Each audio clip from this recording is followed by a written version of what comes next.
ಮುಖ್ಯಮಂತ್ರಿ ಸಿದ್ದರಾಮಯ್ಯನವರು ಮಾತನಾಡ್ತಾ ಹೇಳ್ತಾರೆ, ಈ ಕಾರ್ಯಕ್ರಮ ಸಮಾವೇಶ ಪಕ್ಷ ಮತ್ತು ಸಮಾನ ಮನಸ್ಕರ ಒಕ್ಕೂಟದಿಂದ ಸಭೆ. ಸಮಾವೇಶ ಪಕ್ಷದ ವಿರುದ್ಧ ಅನ್ನೋದು ಬಿಜೆಪಿ ಜೆಡಿಎಸ್ನ ಪಿತೂರಿ. ಹಾಸನದ ಸಮಾವೇಶ ಪ್ರಜಾಪ್ರಭುತ್ವ ಆಶಯವನ್ನು ಗಟ್ಟಿ ಮಾಡುವ ಸಮಾವೇಶ. ಇದಕ್ಕೆ ಬೇರೆ ರೀತಿಯ ಅರ್ಥ ಬೇಡ ಅಂತ ಮಹದೇವಪ್ಪನವರು ಹೇಳಿದ್ದಾರೆ. ಹಾಸನ ಸಮಾವೇಶ ಪಕ್ಷದ ಸಮಾವೇಶ, ಕಾರ್ಯಕರ್ತರನ್ನ ಹುರಿದುಂಬಿಸೋದಕ್ಕೆ ಮಾಡ್ತೀವಿ ಅಂತ ವೆಂಕಟೇಶ್ ಹೇಳಿದ್ದಾರೆ.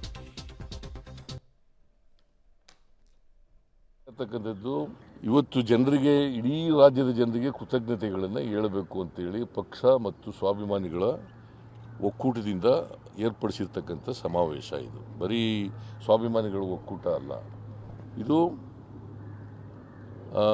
ಸರ್ಕಾರ ಮತ್ತು ಸ್ವಾಭಿಮಾನಿಗಳ, ಇದು ಕಾಂಗ್ರೆಸ್ ಪಕ್ಷ, ಪ್ರದೇಶ ಕಾಂಗ್ರೆಸ್ ಪಕ್ಷ ಮತ್ತು ಸ್ವಾಭಿಮಾನಿಗಳ ಒಕ್ಕೂಟ ಜಂಟಿ ಆಶ್ರಯದಲ್ಲಿ ನಡೀತಾ ಇರ್ತಕ್ಕಂಥದ್ದು.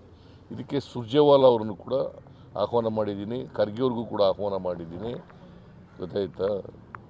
ಅದರಿಂದ ಇವತ್ತು ಮೀಟಿಂಗ್ ಕೂಡ ಮಾಡ್ತಾ ಇದ್ದಾರೆ ಇವರು, ಪ್ರದೇಶ ಕಾಂಗ್ರೆಸ್ ಸಮಿತಿ ಅಧ್ಯಕ್ಷರು ಮೀಟಿಂಗ್ ಕೂಡ ಮಾಡ್ತಾ ಇದ್ದಾರೆ. ಪಕ್ಷನೂ ಕೂಡ ಇದರಲ್ಲಿ ಸಕ್ರಿಯವಾಗಿ ಭಾಗವಹಿಸ್ತಾರೆ. ಚಾಮರಾಜನಗರ, ಕೊಡಗು ಮತ್ತೆ ಚಿಕ್ಕಮಗಳೂರು ಇಷ್ಟು ಜಿಲ್ಲೆಗಳಿಂದ ಜನಗಳು ಬರೋಕ್ಕೆ ನಾವು ವ್ಯವಸ್ಥೆ ಮಾಡ್ತೇವೆ. ಅಲ್ಲಿ ಬಂದಂತ ಜನಗಳಿಗೆ ಅಲ್ಲಿ ನಮ್ಮ ಅಂದಾಜು ಒಂದು 2 ಲಕ್ಷ ಜನ ಸೇರ್ತಾರೆ ಅಂತ ಒಂದು ಅಂದಾಜು ಕೇಳಿಕೆ ಬಹಳ ಚೆನ್ನಾಗಿ ವ್ಯವಸ್ಥೆ ಮಾಡ್ತಾ ಇದ್ದೀವಿ. ಏನಿಲ್ಲ, ಇದು ನಾವು ಇದು ಪಕ್ಷದ ಕಾರ್ಯಕ್ರಮ, ಇದು ಸಂಘಟನೆ, ಪಕ್ಷದ ಸಂಘಟನೆ ಮಾಡಲಿಕ್ಕೆ, ಪಕ್ಷದ ಈಗ ಕಾರ್ಯಕರ್ತರಿಗೆ ನಾವು ಪಕ್ಷ ಹುರಿದುಂಬಿಸ್ತಕ್ಕಂಥ ಕೆಲಸ ಮಾಡಬೇಕು. ಮುಂದೆ ಜಿಲ್ಲಾ ಪಂಚಾಯತ್, ತಾಲೂಕ್ ಪಂಚಾಯತ್ ಚುನಾವಣೆ ಬರ್ತದೆ. ಈ ಬಗ್ಗೆ ಕೂಡ ಮತ್ತಷ್ಟು ಮಾಹಿತಿ ನನ್ನ ಕೊಲೀಗ್ ಸುಕೇಶ್ ಅವರಿಂದ ಪಡ್ಕೊಳ್ಳೋಣ. ಸುಕೇಶ್, ವೆಂಕಟೇಶ್ ಅವರು ಹೇಳ್ತಾರೆ ಇದು ಪಕ್ಷದ ಸಮಾವೇಶ ಅಂತ, ಸಿದ್ದರಾಮಯ್ಯನವರು ಹೇಳ್ತಾರೆ. ಅಂದರೆ ಪದೇ ಪದೇ ಪಕ್ಷ ಮತ್ತು ಒಕ್ಕೂಟದಿಂದ ನಡೀತಿರ್ತಕ್ಕಂಥ ಕಾರ್ಯಕ್ರಮ ಅನ್ನೋದನ್ನು ಒತ್ತಿ ಎಲ್ಲರೂ ಹೇಳ್ತಾ ಇದ್ದಾರಲ್ಲ, ಯಾಕೆ ಅಂತ ಅನುಮಾನ? ಅದರಲ್ಲಿ ಯಾವುದೇ ಗೊಂದಲ, ಇದು ಡ್ಯಾಮೇಜ್ ಕಂಟ್ರೋಲ್ನ ಒಂದು ಭಾಗವೂ ಕೂಡ ಹೌದು. ಮತ್ತು ಅದನ್ನು ಒಗ್ಗೂಡಿಸ್ಕೊಂಡು ಮಾಡ್ಕೊಂಡು ಹೋಗ್ತಾ ಇದ್ದೀವಿ. ಮತ್ತು ಪಕ್ಷಕ್ಕೆ ಏನು ಸೂಚನೆ ಬಂತು ಹೈಕಮಾಂಡು ಅದರಂತೆ ನಾವು ನಡ್ಕೊಳ್ತಿದ್ದೀವಿ ಅನ್ನುವಂಥದ್ದನ್ನ ಹೇಳ್ತಾ ಇರುವ ಒಂದು ರೀತಿ ಇದ್ದಂತೆ ಕಾಣಿಸ್ತಾ ಇದೆ ಅದು. ಯಾಕಂದರೆ ಮೊದಲು ಆದರೆ ಮುಖ್ಯಮಂತ್ರಿಗಳು ಇಂಥದ್ದೇ ಸಮಾವೇಶ ಮಾಡಿ ಅಂತ ಹೇಳಿರಲಿಲ್ಲ, ನಾವೇ ಮಾಡ್ತೀವಿ ಅಂತ ಇದೇ ಸಚಿವರುಗಳು ಆಸಕ್ತಿಯನ್ನು ವಹಿಸ್ಕೊಂಡಂಥವ್ರು 5-6 ಜಿಲ್ಲೆಯ ನಾಯಕರುಗಳನ್ನು ಒಟ್ಟುಗೂಡಿಸುವಂಗೆ ಮಾಡ್ಕೊಂಡು ಹೋಗ್ತೀವಿ ಅಂತ ಹೇಳಿದ್ರು. ಆದರೆ ಎಲ್ಲೂ ಕೂಡ ಪಕ್ಷದ ಸಿಂಬಲ್ ಇರಲ್ಲ ಅನ್ನುವಂಥ ದಾಟಿಯಲ್ಲಿ ಇದ್ದಿದ್ದರಿಂದ ಅದು ಸಾಕಷ್ಟು ವಿರೋಧಗಳು ವ್ಯಕ್ತವಾದಂಥದ್ದು. ಯಾವುದೋ ಒಂದು ಹೆಸರನ್ನು ಹೊರಗಡೆ ಬಹಿರಂಗಪಡಿಸಿಕೊಳ್ಳದೆ ಪತ್ರವನ್ನು ಬರೆದಂಥ ವ್ಯಕ್ತಿ ಇರ್ಬೋದು, ಇವೆಲ್ಲವೂ ಕೂಡ ಒಂದು ಹಂತಕ್ಕೆ ಹೋಗಿ ತಲುಪುತ್ತೆ.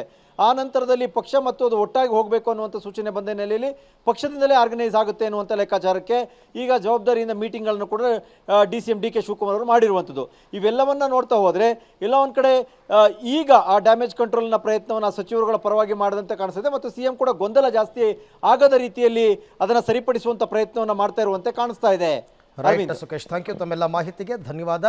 ಒಟ್ಟಾರೆ ಕಾಂಗ್ರೆಸ್ ಪಕ್ಷ ಗ್ರೀನ್ ಸಿಗ್ನಲ್ ಕೊಟ್ಟಿದ್ದು ಪಕ್ಷದ ವೇದಿಕೆಯಲ್ಲಿ ಕಾರ್ಯಕ್ರಮ ಮಾಡಿ ಅಂತ, ಆ ಗೊಂದಲ ನಿವಾರಿಸುವ ಪ್ರಯತ್ನವನ್ನು ಇವರೆಲ್ಲರೂ ಸೇರಿಕೊಂಡು ಈಗ ಮಾಡ್ತಾ ಇದ್ದಾರೆ.